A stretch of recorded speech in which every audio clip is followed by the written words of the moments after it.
Boa tarde, pessoal. Bem-vindos ao Blog da Cidadania ao meio-dia. Hoje falando da guerra entre Sérgio Moro e Jair Bolsonaro. Uma guerra que vai ter implicações políticas em breve, implicações políticas muito sérias e que ajudam o Brasil em alguma medida, porque elas vão se somar a tudo que está começando a acontecer no país, a partir do entendimento de N agentes políticos, no sentido de que há uma ameaça à democracia no Brasil.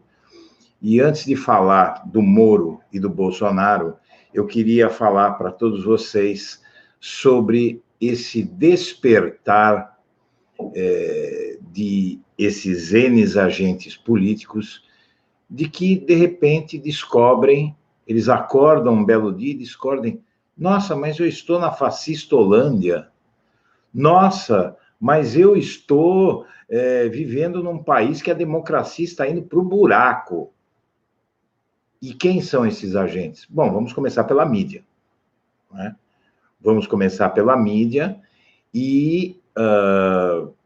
ontem, por exemplo, o jornal Globo fez um editorial falando que a democracia está em risco. A Folha de São Paulo já acordou. A Folha de São Paulo já está lá na frente. A Folha de São Paulo já está defendendo Lula livre, tá? Quem não lê a Folha, quem não lê a grande imprensa, hoje eu recomendo que arrume um desse jornal. Leiam a Folha, que lutou tanto para...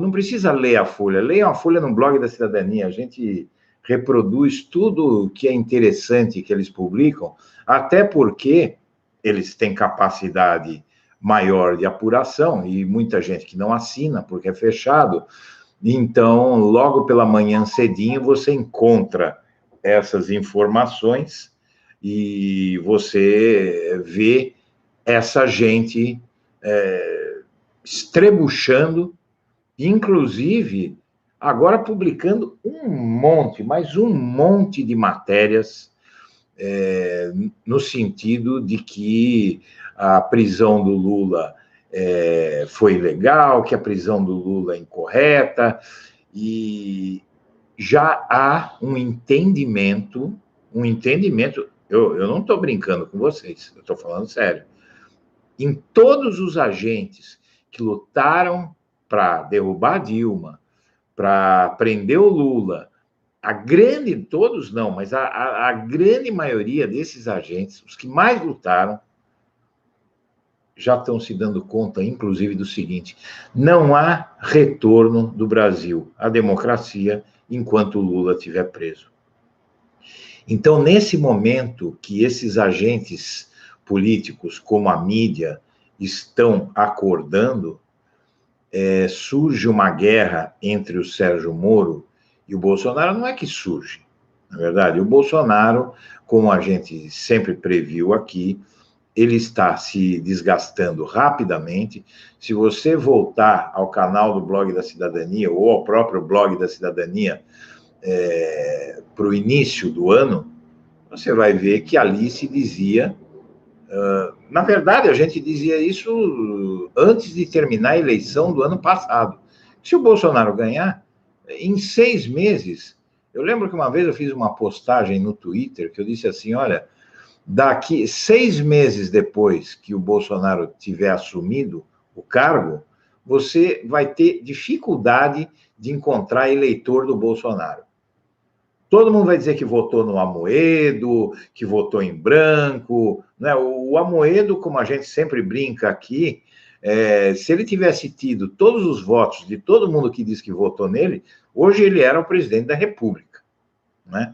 A verdade é que você teve gente que hoje está envergonhadíssima de ter votado no Bolsonaro, porque quem quem tem cérebro, quem sabe ler e escrever, quem é alfabetizado, principalmente, entrou um bolsominion, eu queria falar disso, tá?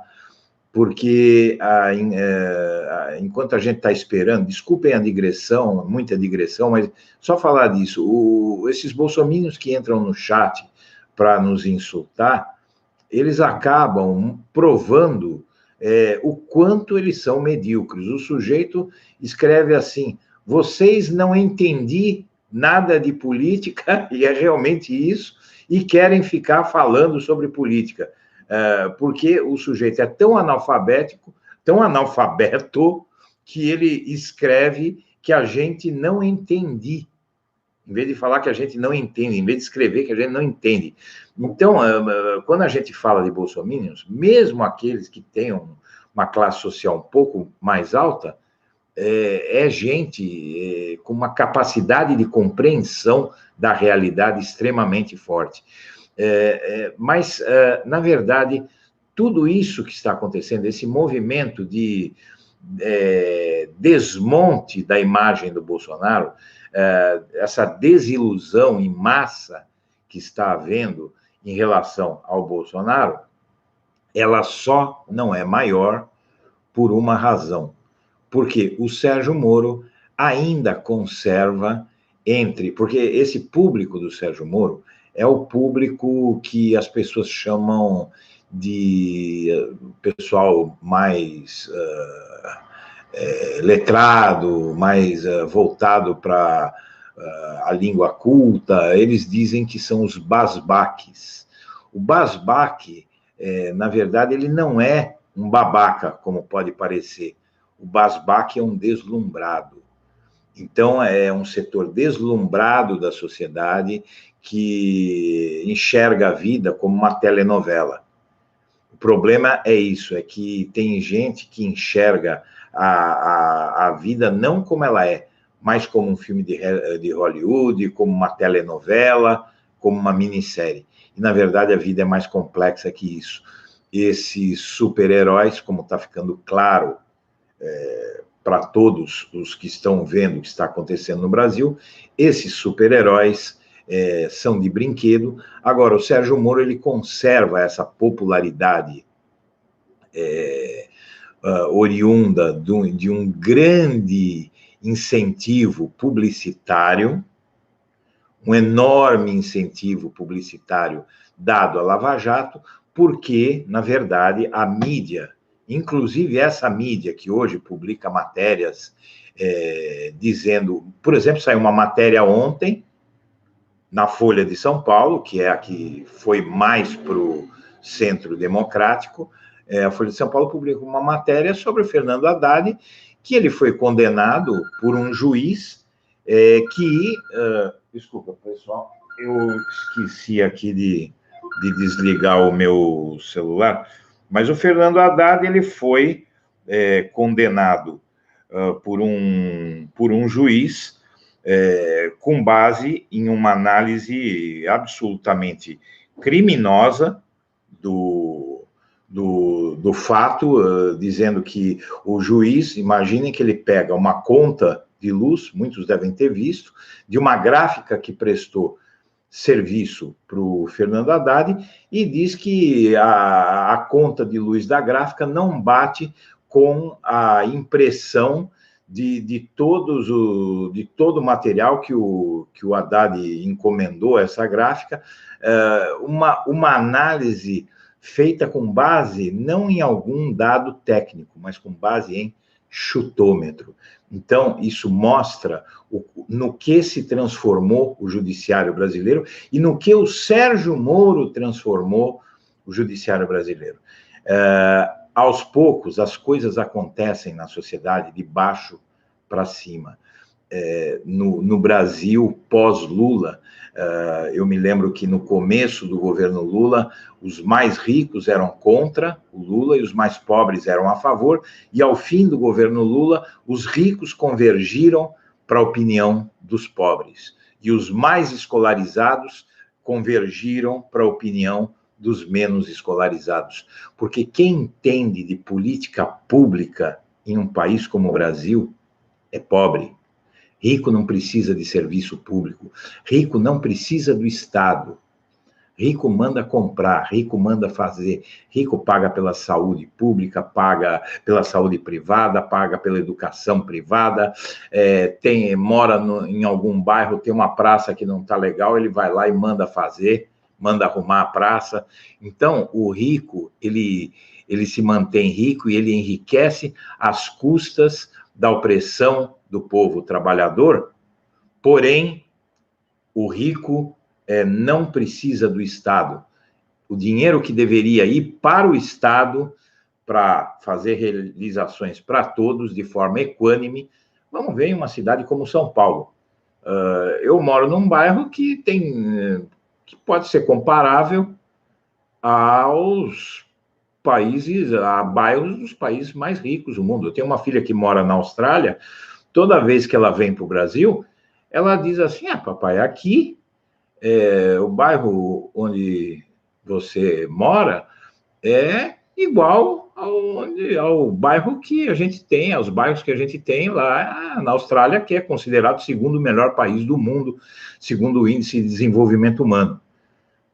Só que lá é tudo assim, e aqui é um miolo, aqui em São Paulo, por exemplo, é um miolo de civilização, de serviços públicos, e aquela grande área devastada, tem lugares a 20, 30 quilômetros aqui de onde eu estou, em São Paulo, que parecem a África subsaariana, os países mais pobres da África, que inclusive eu conheço, porque eu fui muito à África no passado a negócio. Enfim, digredindo um pouco, me desculpe, eu sei que muita gente reclama de digressão, né? Mas transmissão ao vivo é isso, é um bate-papo e a gente acaba saindo um pouco do assunto, porque tem uma certa liberdade para falar, principalmente em transmissão ao vivo, independente como essa minha. Mas a questão do central desse post, que é a guerra entre o Moro e o Bolsonaro, que está se intensificando, justamente porque o Bolsonaro, como todos sabem, está perdendo popularidade rapidamente, e o Sérgio Moro ainda conserva uma grande parte da popularidade dele, ele perdeu um pouco, sim, mas a Vaza Jato focou muito no Dallagnol e acabou, porque o material sobre o Dallagnol é muito vasto, o Dallagnol e os procuradores é um material muito vasto, e o Moro acabou ficando mais por uma segunda fase, que está, inclusive, nesse momento, aparecendo um volume grande de coisas contra o Sérgio Moro, está começando a aparecer, mas isso não vai aparecer tão rápido contra o Sérgio Moro, o efeito na popularidade dele não é tão rápido, simplesmente porque ele ainda está se diferenciando, ele é muito esperto, essa briga dele com o Bolsonaro é uma tentativa do Sérgio Moro de não deixar que a fragilidade política do Bolsonaro, que está crescendo rapidamente, o contamine. Só que isso é inevitável, né? Agora, a análise mais rápida que qualquer um pode fazer é o seguinte: o Moro, ele andou mandando recados, né? Ontem o Blog da Cidadania publicou, foi um dos primeiros a publicar uma notícia de que o Sérgio Moro mandou dizer, né? Porque ele manda recados para uma certa mídia, alguns sites, né? A Globo mesmo continua ligada um pouco ao Sérgio Moro, apesar de estar em guerra com o Bolsonaro, a Globo continua com uma certa ligação com o Sérgio Moro. Como eu já falei, eu faço questão de repetir todo dia isso, para que quando acontecer, pessoal, todo mundo lembre que aqui foi dito isso.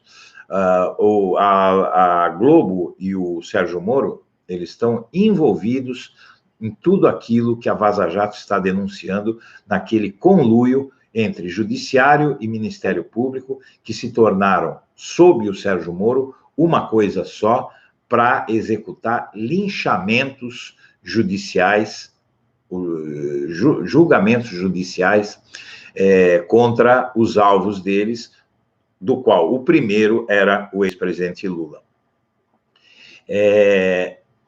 o Sérgio Moro mandou dizer que ele pede demissão se perder o Valeixo, que é o diretor-geral da Polícia Federal, que, na verdade, o diretor-geral da Polícia Federal é aquele que coordena o trabalho do ponto de vista mais filosófico, mais político.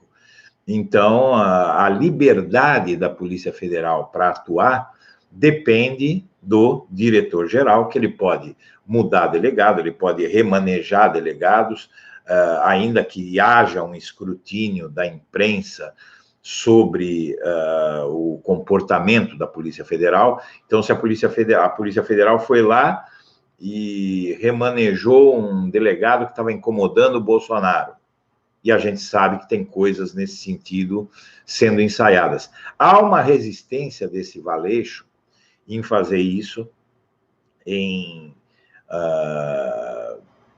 remanejar investigações, impedir, barrar investigações, né? Porque a Polícia Federal ela ganhou uma autonomia muito grande, ela se ao mesmo tempo que ela ganhou autonomia na época do PT, ela se politizou e foi aparelhada por grupos de direita na Polícia Federal, porém, a Polícia Federal ainda tem uma autonomia, é uma coisa muito diversa, mas ela se acostumou, a Polícia Federal, a ter liberdade na época do PT, liberdade total, tanto sob o Lula como sob a Dilma, o trabalho da Polícia Federal contra o PT foi enorme, chegou ao ponto de que na eleição de 2014, por exemplo, havia um grande número de policiais federais fazendo campanha por Aécio Neves, abertamente, né? Então, procuradores do Ministério Público, havia, no tempo do PT, uma liberdade total para os órgãos de controle investigarem o poder. E o Bolsonaro sabe que vem muita coisa dele por aí, e ele está tratando de aparelhar a Procuradoria-Geral da República e a Polícia Federal, né? No caso da Controladoria-Geral da União, a CGU, ali já nem se discute, ali está tudo em casa, né? Então não vai ter nenhuma surpresa para ele de dentro do governo onde ele manda diretamente, e ele está tratando de aparelhar a Receita Federal também, que pode toda essa celeuma em torno do COAF, é porque o COAF flagrou o filho do Bolsonaro.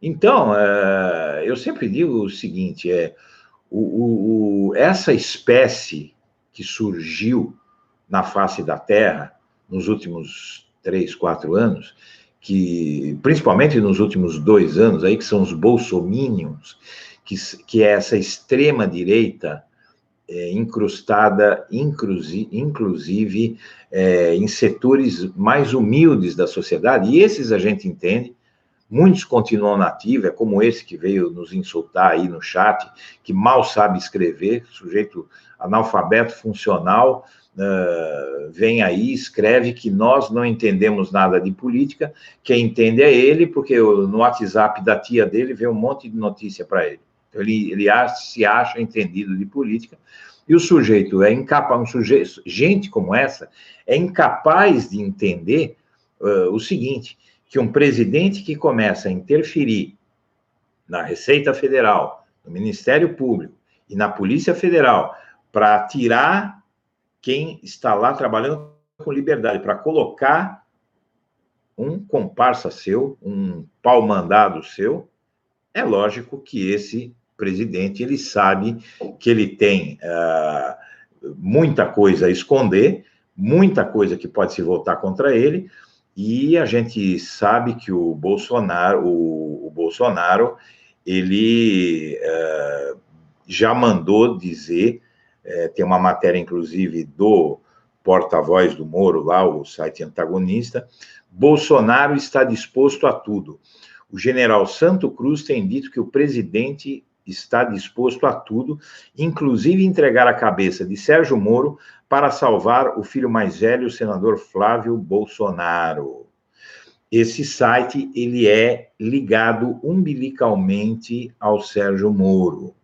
Então, quando ele diz alguma coisa, foi esse site que falou que o Moro sai se remanejar o Santos Cruz, então tem uma guerra surda e dissimulada entre Moro e Bolsonaro. Bolsonaro quer se livrar do Moro, como todos sabem, mas vamos lembrar desse dado, todo mundo sabe disso, que o Bolsonaro está enciumado do desempenho do Moro nas pesquisas de opinião, que ainda não foi afetado pela degenerescência do Bolsonaro, que está a passos largos, se acelerou muito nos últimos tempos. Vocês viram que ele até parou de falar um pouquinho, mas ele parou de falar porque ele está internado. A hora que ele sair, a boca dele, a língua dele começa a funcionar, todo vapor de novo. E isso, só fazendo um parênteses, é bom para o Brasil, é ruim para o Brasil? Claro, é ruim porque afasta investimentos, prejudica a economia e tal, e é ruim. Agora, por outro lado, quanto antes esse governo se desmoralizar de vez, mais dificuldade ele vai ter para fazer merda. Vou falar português, claro. O Bolsonaro, ele comete todas as atrocidades que ele comete, porque ele ainda consegue vislumbrar algum apoio no Congresso. Mas isso está escasseando muito rápido. Filho feio não tem pai, gente. Filho feio não tem pai. O Bolsonaro, na medida que ele se desgasta, esse Congresso vai pular fora dele rapidinho, tá? Então, o Moro, com essa ameaça que ele fez ao Bolsonaro, é evidente que fica claro, ele já tem, inclusive, o Bolsonaro já tem, inclusive, um general, tal de Teófilo, não sei das quantas aí, um general de linha dura, apoiador da ditadura militar, um sujeito fechadíssimo com o Bolsonaro, já está até escolhido, porque realmente o Bolsonaro, como diz uma matéria da revista Época, ele está a uma canetada de pedir demissão. Segundo as pessoas da confiança do Moro, se uma canetada tirar Maurício Valeixo da direção da Polícia Federal e não colocar em seu lugar alguém da confiança de Moro, o Moro deixa o cargo. Embora o Moro tenha topado amaciar com o Bolsonaro, no Twitter, em lives, no Facebook, até no 7 de setembro, o Moro ainda não se sente parte do governo, quase não tem interlocutores no governo, conversa com poucos na esplanada, entre eles Paulo Guedes e Eduardo Vilas Boas. Com o restante, a relação é protocolar e ele se sente especialmente desconfortável com o linguajar do Bolsonaro sobre uma série de assuntos. Então, na verdade, eu acredito plenamente nisso, porque o Moro é um juiz de direito, é um sujeito que tem um pouco mais de instrução, né, que a média dos governistas, dos membros do governo Bolsonaro. É um bando de gente desqualificada, a começar pelo titular do governo, e o Moro está sentindo que o filme dele está queimando. O Moro hoje, ele não pode sair do governo, porque, como eu expliquei ontem na live, sobre a matéria da Folha, dizendo que o STF vai para cima da Lava Jato e vai para cima do Moro agora em outubro, matéria extensa da Folha de São Paulo, vale rememorar, que é uma das reportagens mais importantes que saíram na imprensa brasileira nos últimos meses, foi essa extensa reportagem da Folha de São Paulo, dizendo que o STF, agora em outubro, vai colocar em pauta a suspeição do Sérgio Moro para julgar o Lula, vai colocar em pauta a prisão em segunda instância, que se refere ao Lula, vai colocar em pauta essa decisão, essa cassação de uma sentença do Moro contra o ex-presidente da Petrobras, Aldemir Bendini, da Petrobras e do Banco do Brasil, Aldemir Bendini, que, inclusive, simplesmente essa decisão do Supremo, tem muita gente que fala que o Supremo não está fazendo nada, que o Supremo não sei o quê. Essa decisão que o Supremo tomou, eu quero repetir aqui, essa decisão acaba com o caso do sítio de Atibaia, no qual Lula está condenado e está aí na véspera aí de sofrer está na véspera de sofrer uma segunda decisão, uma decisão em segunda instância, que só não saiu essa decisão ainda por conta da Vaza Jato, no TRF4 lá, porque o Gebran Neto, que é amigo do Moro, ele acelerou o máximo que ele pôde, só que agora eles estão ali numa situação meio difícil, por quê? Porque a Vaza Jato está jogando para fora toda a parcialidade do Moro e, ainda por cima, o STF deu um chega para lá violento no Moro, na Lava Jato, no TRF4, em todo mundo, porque o caso do sítio de Atibaia teve delator que acusou o Lula depois que o Lula fez a sua defesa final, e o Lula não pôde responder a esse questionamento.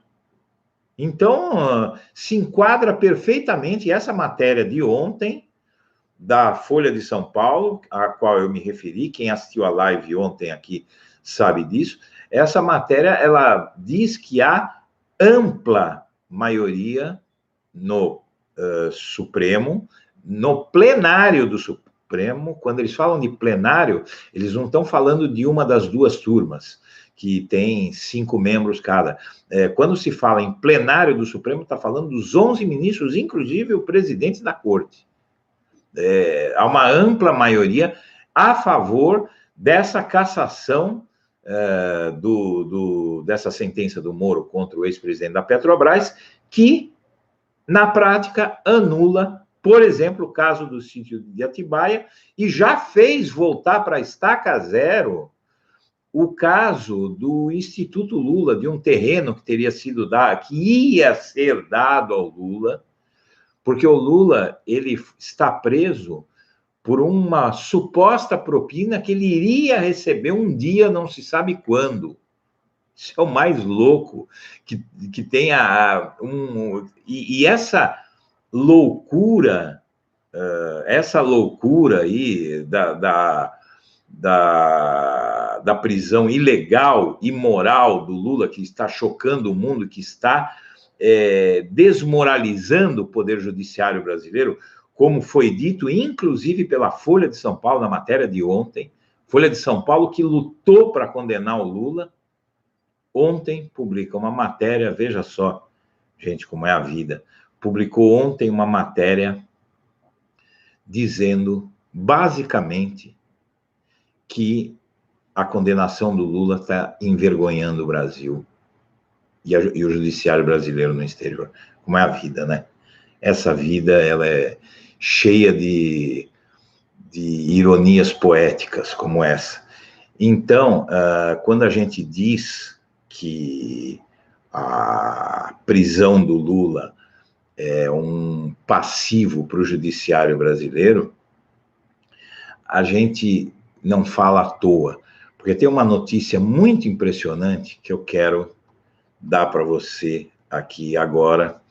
Essa matéria saiu hoje, cedinho de manhã, numa entrevista da revista Brasil de Fato, é uma revista progressista que nasceu ligada a sindicatos, ao MST, e é uma revista bastante importante e cresceu muito durante os governos do PT.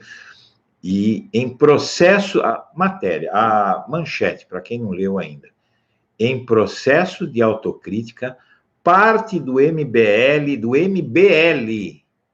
Movimento Brasil Livre, já considera injusta a condenação do Lula.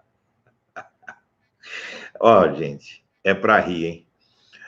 Em entrevista, o vereador Fernando Holliday pede que direitistas estudem mais para qualificar o debate.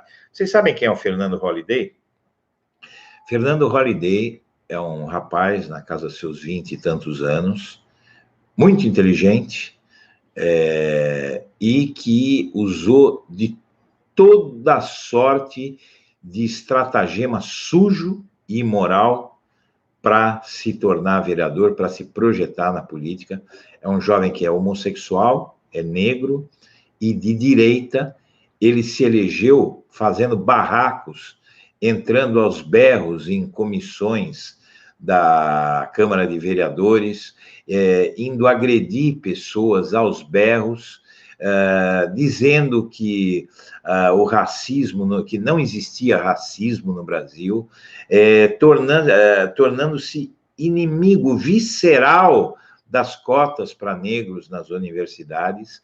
Esse Fernando Holliday, ele se projetou no movimento Brasil Livre, que o MBL, todo mundo sabe, que radicalizou a política, que teve vários perfis seus caçados, fechados pelo Facebook, porque foi um dos maiores produtores de fake news do Brasil, inclusive durante a campanha do Bolsonaro, atuou com muita força.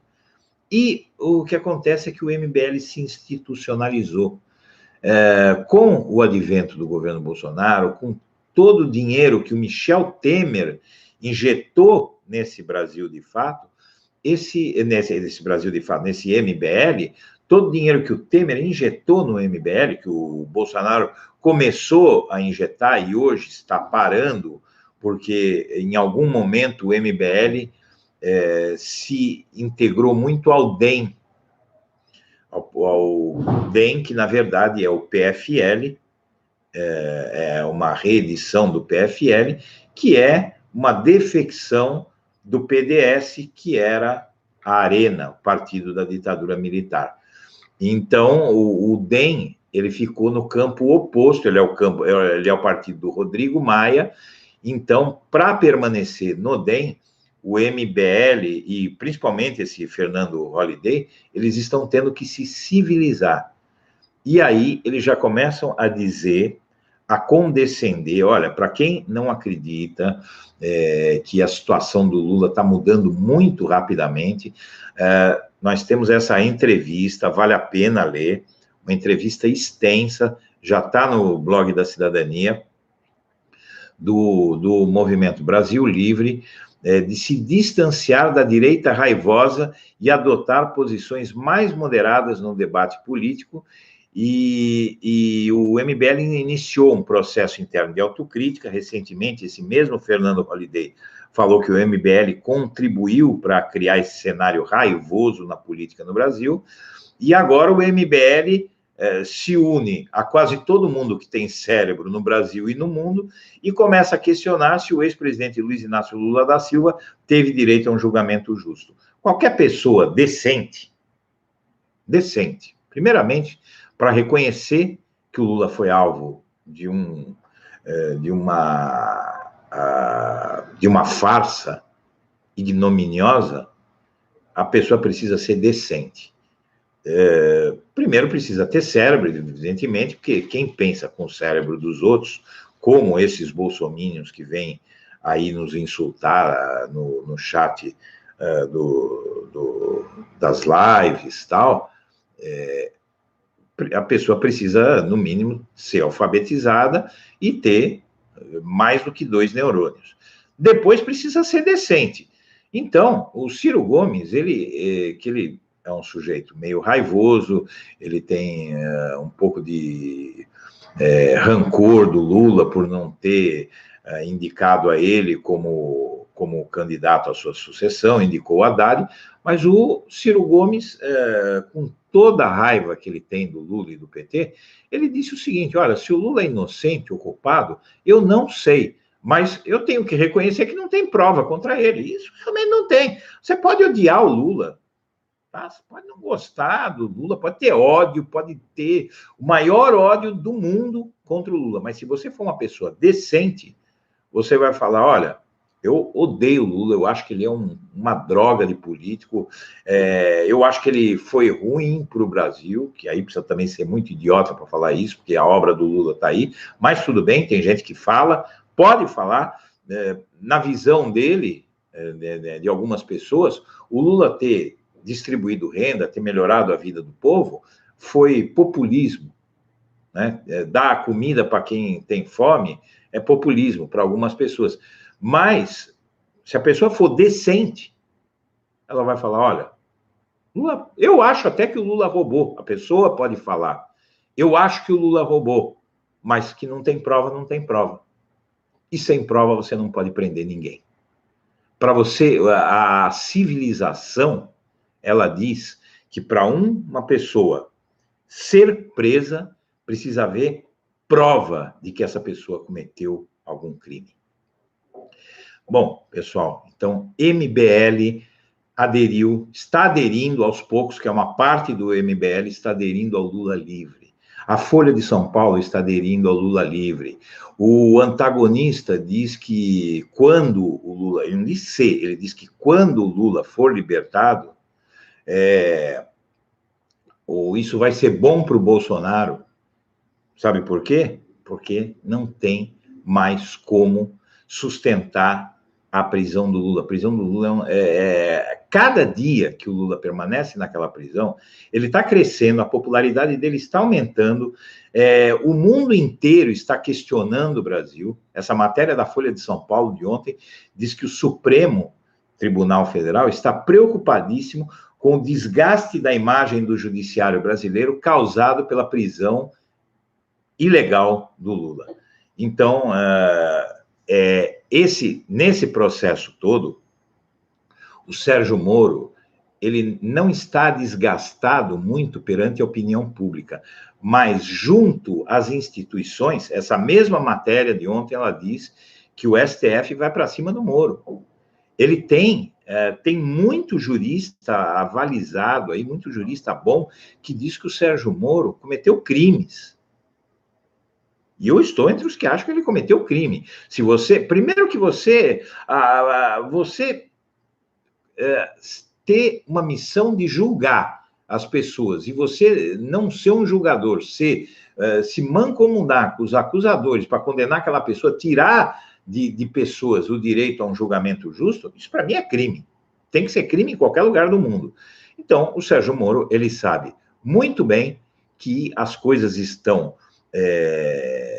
ficando muito ruins para ele, e se ele sair do governo agora, ele perde a importância, ele deixa de ser ministro, não é? E deixando de ser ministro, ele vai ficar sendo um mortal comum, não vai ter foro privilegiado, qualquer procuradorzinho de primeira instância vai poder propor uma ação contra ele. Então, o Sérgio Moro, ele sabe que a garantia que ele tem neste momento de vaza-jato, sem ele saber o que vem por aí, é ficar no governo. Então, esses recados que o Moro está mandando de que vai pedir demissão, isso é papo furado. O Moro não vai pedir demissão. O que pode acontecer, o que poderia acontecer, seria o Bolsonaro demiti-lo. Porém, o Bolsonaro tampouco pode fazer isso. Por que o Bolsonaro não pode fazer isso, pessoal? Simplesmente porque se o Bolsonaro demitir alguém que tem muito mais popularidade que a dele, ele vai estar passando um recibo, ele já está passando o recibo de que o seu governo é um governo corrupto, gerido por uma família de corruptos, ele já está passando o recibo disso ao querer remanejar a direção da Receita Federal, a direção do Ministério Público e a direção da Polícia Federal. Se ele tirar o Sérgio Moro, ele vai estar passando o recado de que ele é a favor da corrupção, e o Bolsonaro se elegeu dizendo que era contra a corrupção, que os corruptos eram do PT e que ele, Bolsonaro, era honestíssimo, apesar do Queiroz, apesar de todas as ilegalidades, as relações da família Bolsonaro com o crime organizado do Rio de Janeiro, as milícias, né? As milícias do Rio de Janeiro, para quem não sabe, você, bolsominion, imbecil, cretino, que vem aqui falar besteira no nosso chat, saiba que o crime organizado no Rio, hoje ele é comandado pelas milícias que o Bolsonaro já, inclusive, subiu, quando era deputado, na tribuna da Câmara dos Deputados para defender.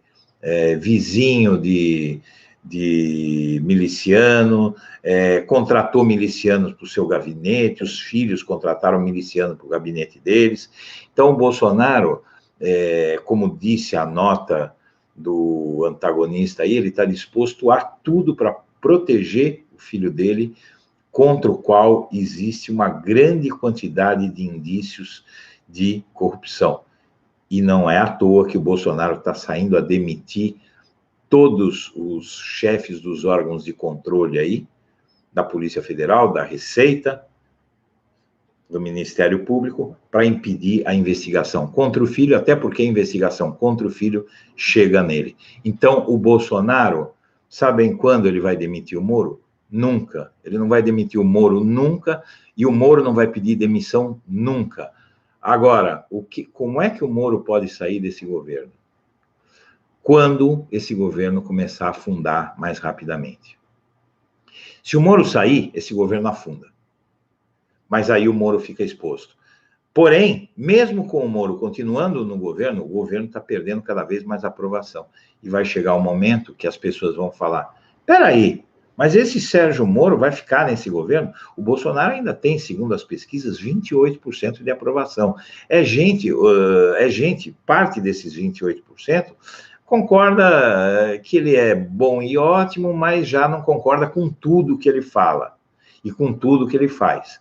Quem concorda com tudo que ele faz são só 12%, mas ainda tem mais 16%, 17%, né, em torno disso, segundo as pesquisas, de 16% a 18% aí, que acha, a mais dos 12%, total de 28% a 30%, que ainda, né, acha que o Bolsonaro tem salvação e tal, só que isso está caindo muito rápido. A hora que cair demais, aí a popularidade do Moro vai começar a cair junto, porque as pessoas vão falar, peraí, o que o Sérgio Moro está fazendo em um governo de picaretas como esse que está destruindo o Brasil? E é isso que está acontecendo rapidamente. Conforme as pessoas...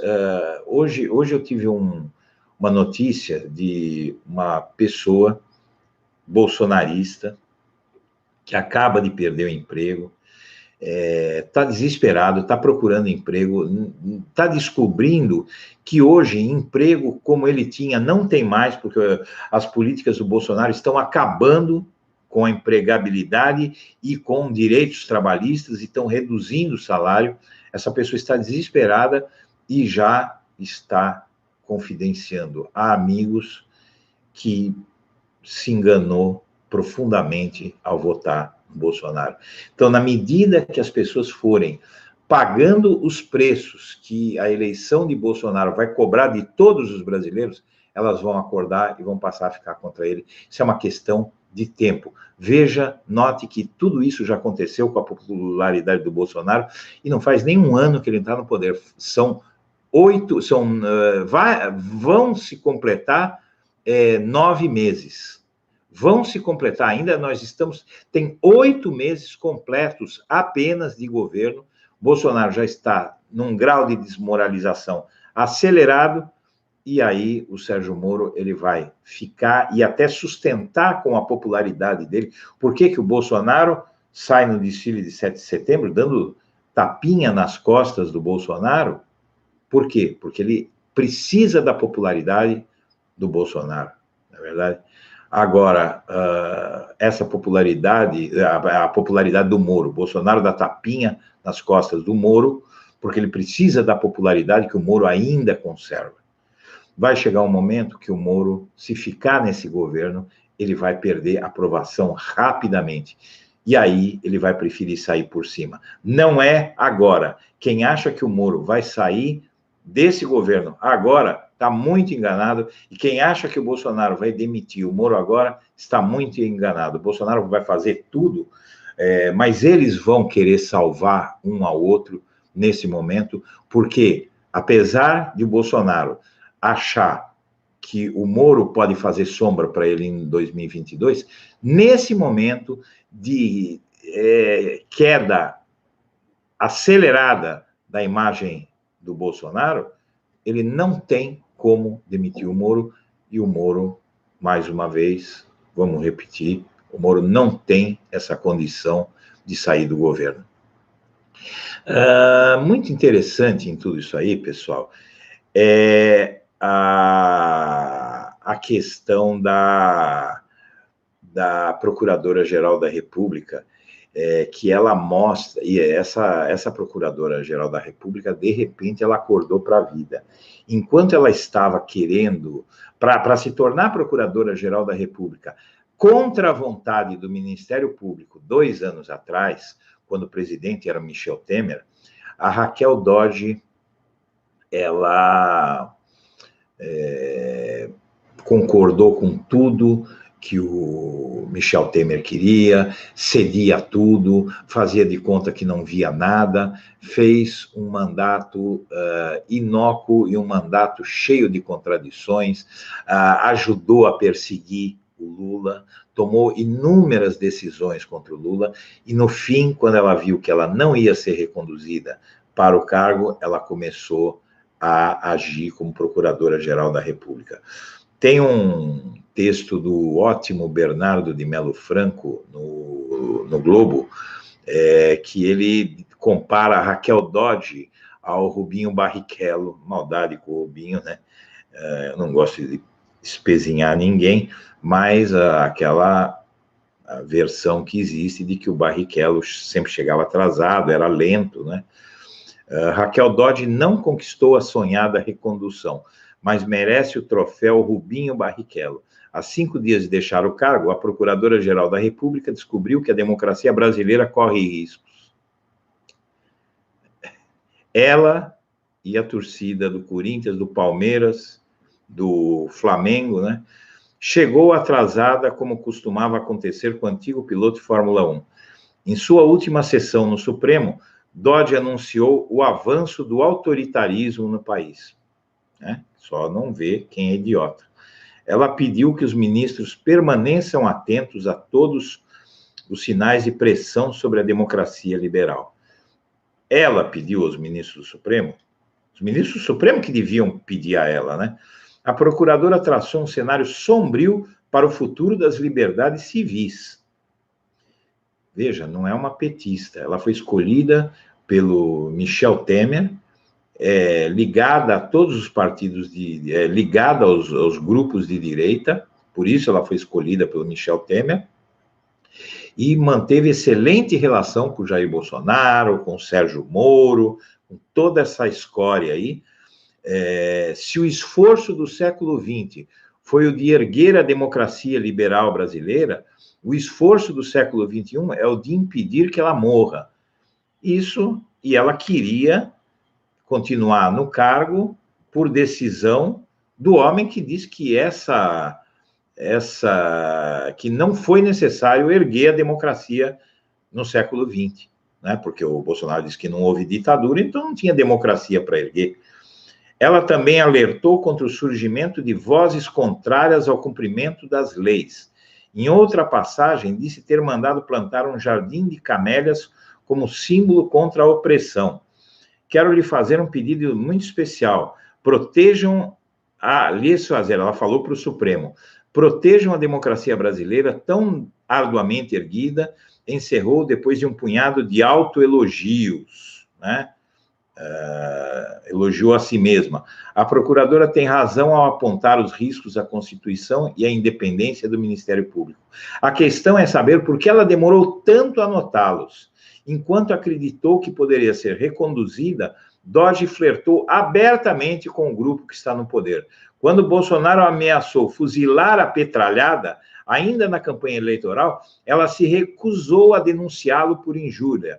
Alegou que a incitação à violência não continha referência a pessoas. né? Não tinha referência a pessoas. O Bolsonaro disse durante a campanha: eu vou fuzilar a petralhada, que são os petistas, simpatizantes, políticos do PT, né? Ele propôs o fuzilamento de quem é simpatizante, eleitor ou até tem algum cargo público no PT. E hoje ela diz que há uma ameaça à democracia. Em janeiro, a procuradora festejou o início de um mandato de mudanças que renovaria a esperança dos brasileiros. Foi isso que ela disse sobre o Bolsonaro. Nos meses seguintes, segurou investigações que envolviam o Bolsonaro e virou figurinha fácil em solenidades do Planalto. Tem uma grande quantidade de fotos dela confraternizando com o Bolsonaro. Isso é o que eu chamo de canalice. Isso é o que eu chamo de falta de vergonha na cara. Isso é o que eu chamo de gente que prejudica o país, prejudica gerações, né? Ontem, Dodge afirmou que a democracia depende do sistema de freios e contrapesos. Faltou dizer que ajudou a minar esse sistema em benefício próprio. Mas ela não parou por aí. Agora, ela pede a apuração da violação de sigilo de fiscal de Gilmar Mendes. Sabem onde apareceu violação de sigilo fiscal de Gilmar Mendes? Um doce para quem adivinhar? Vocês já sabem, né? Vocês acompanham tanto quanto eu. Se alguém não sabe, apareceu na Vaza Jato. Então, a Procuradoria já está mandando... Vai parar, não sei se vai parar. Vamos ver como vai ser esse Aras, porque o Bolsonaro quer acabar com tudo isso. Ele quer acabar com essas investigações, porque pelos motivos errados, ele quer fazer uma coisa certa, que é não acabar com a investigação, mas acabar com os abusos e com as investigações seletivas. Então, para ter investigação só contra alguns e não ter contra outros, é melhor não ter investigação nenhuma. Ou investiga todo mundo, inclusive o Bolsonaro, inclusive o Dallagnol que fez acordo com empresas, não é? Para darem dinheiro para ele se projetar politicamente, em troca tirou essas empresas da Lava Jato, esse tem que ser investigado também. Então, vamos investigar todo mundo? Vamos, eu topo. Só se for agora. Mas tem que ser todo mundo, não só os petistas, e não só os amigos do PT. Então, ela solicitou ao Ministério da Justiça que fosse aberto um inquérito policial contra 2 servidores da Receita suspeitos de vazar os dados sigilosos do ministro Gilmar Mendes. Esses servidores da Receita, eles são amigos, vocês sabem de quem? Do Dallagnol, do Sérgio Moro, principalmente do Dallagnol, como está na Vaza Jato. E a PGR pede que o STF agora suspenda a portaria de Moro sobre deportação de estrangeiros, que foi baixada para constranger o Glenn Greenwald. Então, vocês vejam como o clima está mudando para o Sérgio Moro. Por que é que o Sérgio Moro não pode sair desse governo? E a gente já explicou por que é que o Bolsonaro não pode sair desse governo. Por conta de todo esse movimento que está acontecendo. E aí, a defesa do Lula... a gente tem que dizer, esse é um outro passo importante, essa notícia saiu ontem, eu acho, deixa eu ver aqui, ela saiu ontem, tá, no fim da tarde, mas vale a pena comentar essa notícia de que a defesa de Lula pede suspensão do caso do Triplex até que o caso do Triplex seja julgado no Supremo. Por quê? Porque no Supremo a tendência é de anular a condenação do Lula por suspeição de Sérgio Moro. O mais engraçado é que se pensava que a pesquisa que mostrou que o Moro conserva a popularidade ia impedir o Supremo de tomar uma atitude. Mas a postura da Raquel Dodge, que era muito mais antipetista e pró-fascismo do que qualquer ministro do STF, até tu, Raquel, está querendo voltar atrás. a mídia querendo voltar atrás, nós somos longe demais. E todos eles já entenderam uma coisa que todos nós, eu e vocês que me acompanham, dissemos lá atrás: não existe democracia no Brasil enquanto Luiz Inácio Lula da Silva permanecer atrás das grades por uma farsa judicial. Recentemente teve um movimento que envolveu Ciro Gomes, Marta Suplicy, lá no Tuca, alguns políticos excelentes, como o grande Flávio Dino, se prestaram aí àquele convescote, mas foi um erro, porque a ideia dessa gente é a de que tem que deixar para lá o Lula livre para tentar construir uma aliança de esquerda contra o Bolsonaro. Não. Não. Eu não acho possível a democracia ser reinstaurada no Brasil enquanto você tiver o presidente da República, considerado o melhor da história, que tirou milhões, dezenas e dezenas de milhões da pobreza, enquanto esse homem estiver atrás das grades por uma farsa judicial, não existe democracia no Brasil. Isso aqui é uma ditadura. Para redemocratizar o Brasil, para qualquer coisa que se quiser fazer nesse país, a primeira coisa que tem que ser feita é libertar esse homem e fazer de novo o julgamento dele, um julgamento justo, em que os argumentos da defesa sejam ouvidos, porque o julgamento que colocou Luiz Inácio Lula da Silva atrás das grades nunca levou em conta nada do que a defesa dele disse, nenhuma das provas que a defesa dele produziu. É uma farsa judicial reconhecida internacionalmente, repudiada pelo mundo inteiro, e quem ousa dizer que é possível seguir adiante com Lula dentro da cadeia, essa pessoa não quer democracia. Essa pessoa está em busca de projetos pessoais.